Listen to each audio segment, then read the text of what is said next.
আপনারা ধানের শীষের আমাদের যারা আমি আছি যারা নেতৃত্বে আছে তাদের নেতৃত্বে আপনারা ধানের শীষের কার্যক্রম শুরু করবেন, জনগণের কাছে যাবেন, বিভিন্ন এলাকায় ওয়ার্ড পাড়া মহল্লায় যাবেন, কথা বলবেন। আর বিশেষ করে আমি এই যারা আমাদের মুরব্বী আছেন, যারা সিনিয়র নেতৃত্ব, তাদেরকে অনুরোধ করে যাচ্ছি, আপনারা ইউনিয়নের সাথে কথা বলে প্রত্যেকটা ইউনিয়নে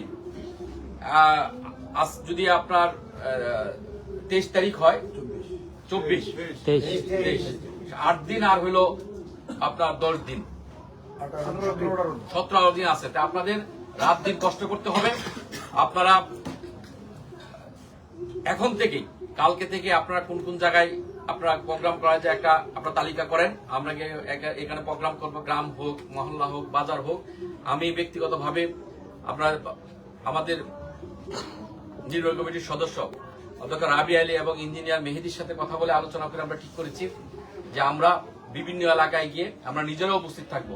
আর আমি যেহেতু এই দলের সদস্য হচ্ছি পূর্বদল উপজেলার, আমার ব্যক্তিগতভাবেও আমার দায়িত্ব আছে। আমার জায়গা থেকে আমি সবাইকে আহ্বান জানাইছি যারা সেন্ট্রাল রাজনীতি করে যে আমরা ধানের শীষকে জিতাইতে হবে, আমরা বিভিন্ন জায়গায় যাইতে হবে। তো আমি আমাদের সিনিয়র নেতৃবৃন্দ যারা আছেন তাদেরকে আমি অনুরোধ করব, আপনারা কালকে থেকে আলোচনা করে কিভাবে প্রথমে একটা করেন যে আমরা কোন কোন এলাকায় যাবো, গিয়ে কাজ করবো, এই এলাকায় আমরা মিটিং করবো, এই এলাকায় আমরা ভোট চাবো জনগণের কাছে। এবং সর্বশেষ একটি কথাই যে ধানের শীষকে জিতাইতে হবে।